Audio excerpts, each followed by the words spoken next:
How to replace fuel injectors on a 5.3 or 6.0 Chevy.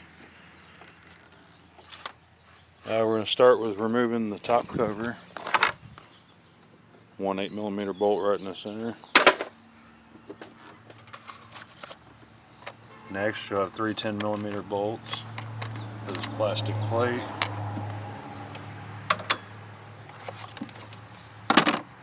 We're just going to get some of the wiring out of the way, make it a little bit easier to pull the fuel rail. You have a little push tab on the side of these injector wires. There's 4 on each side. Remove those.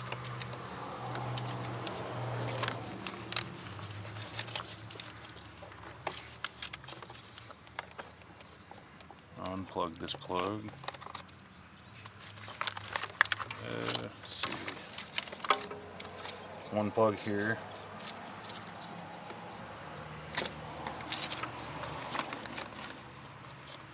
And this retaining clip, remove it to pull the harness up. I'll probably remove the alternator wire also just to make it a little easier. And one plug here.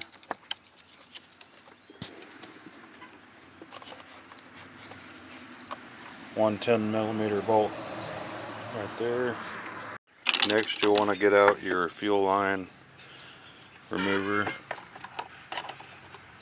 the different sizes.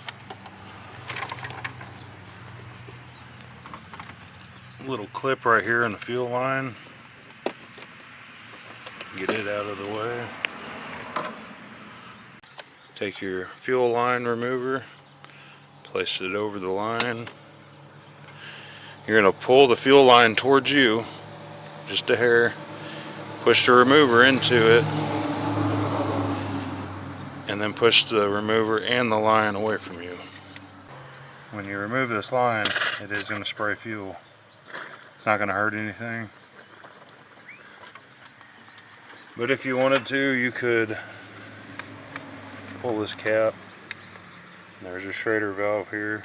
You can press to release the fuel pressure there. Collect it on a rag or in a bowl. Okay, once the fuel line's off, at this point we're almost ready to pull the rail. There's going to be 4 8mm bolts, one here, one there, one right here, and one right here. You pull those 4 bolts and we will pry the fuel rail up and out of its sockets.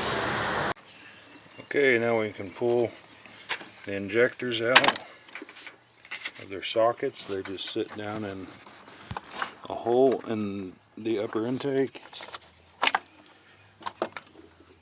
Just pull straight up to break it loose. And the whole setup will come out. You have one vacuum line on top. When you have the entire fuel rail removed, make sure that every one of these O-rings right here are on the injector. Make sure they're not inside the engine still. To remove these, there is a metal tab right here. Just put a small flat blade screwdriver in there and pry. Okay, you'll have to remove the little metal clip off of the injector.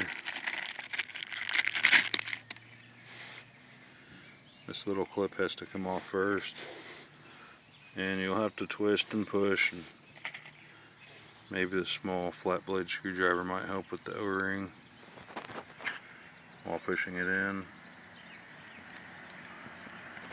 Just try not to tear the O-ring.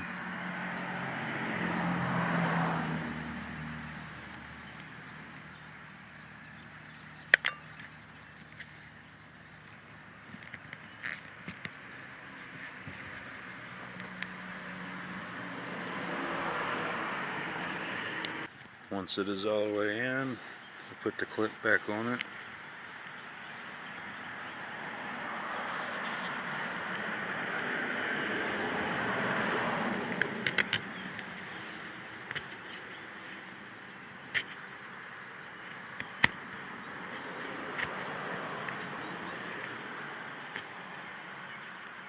It only sits in one certain position. And we're going to repeat the process 8 times and put the fuel rail back in reverse of the way it came out.